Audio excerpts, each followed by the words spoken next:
నమస్తే అండి. హ్యాపీ వినాయక చవితి అందరికీ. ఈరోజు మనం వినాయకుడి యొక్క ఒక ఆవిర్భావ కథని తెలుసుకుందాం. సో, మనకి ఉన్న అష్టాదశ పురాణాల్లో వినాయకుడి గురించి వేర్వేరుగా ఉంది. అయితే మహాగణపతి పురాణం ప్రకారం మహాగణపతి అనేది ఒక కాస్మిక్ ఎనర్జీ. ఈ కాస్మిక్ ఎనర్జీ ఈ సృష్టి స్థితి లయాల కన్నా ముందు నుంచే, అసలు సృష్టి కన్నా ముందు నుంచే ఉంది. సో, దీంట్లో ఏంటంటే శివపార్వతుల వివాహం తర్వాత పార్వతీదేవి నాకొక సత్సంతానం కావాలి, ఒక పుత్రుడు కావాలి అని ఎప్పుడైతే శివుడిని అడుగుతుందో, శివుడు ఆమెని శుచి రమ్మంటాడు. సో తను వెళ్ళి అక్కడ ఉన్నటువంటి మానస సరోవరంలో స్నానం చేసి శుచిగా అక్కడికి వస్తుంది. వచ్చిన తర్వాత వాళ్ళు అక్కడి నుంచి మేరు పర్వతానికి వెళ్తారు. మేరు పర్వతం మీద ఆవిడ 12 దేవ సంవత్సరాలు కఠోరమైన తపస్సు చేసింది. 12 దేవ సంవత్సరాలంటే మనకి 4320 సంవత్సరాలు మనుషులకి. అన్ని సంవత్సరాలు ఆవిడ తపస్సు చేశాక ఆవిడికి ఒక కోటి సూర్యప్రకాశమైనటువంటి ఒక నిర్గుణమైనటువంటి శుద్ధ బ్రహ్మము అంటారు. శుద్ధ బ్రహ్మం అంటే సాక్షాత్తు బ్రహ్మస్వరూపం. ఆ బ్రహ్మస్వరూపం అదే బ్రహ్మస్వరూపమే మెయిన్ మనకి సృష్టి రావడానికి, దేవతలను కానీ ఎటువంటి అసలు అన్ని సృష్టి కన్నా ముందు మూలమైనటువంటిది బ్రహ్మ పదార్థం. ఆ బ్రహ్మ పదార్థం ఆవిడికి ప్రత్యక్షం అవుతుంది.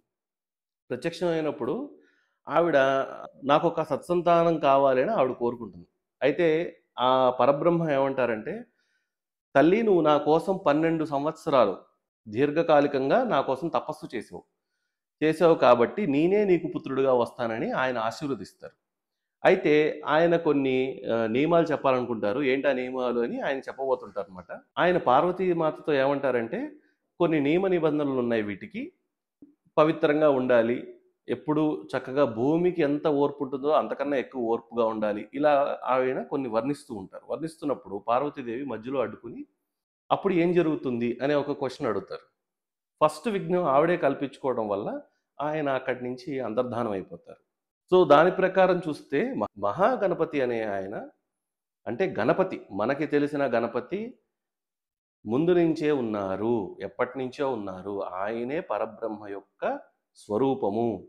మనకి ఎక్కువ హిందూయిజంలో మేజర్గా ఒక 4 type of school of thoughts అంటారు కదా, అలాగా మనకి ఒక 4 మెయిన్ హిందూయిజంలో ఉన్నాయి. అందులో ఒకటి ఏంటంటే శైవం, అంటే శివుడే పరబ్రహ్మ.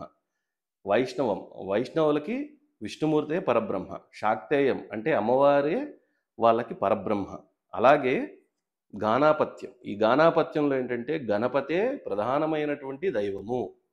గణపతి నుంచే సృష్టి స్థితి లయకారకాలు అన్నీ జరిగాయి.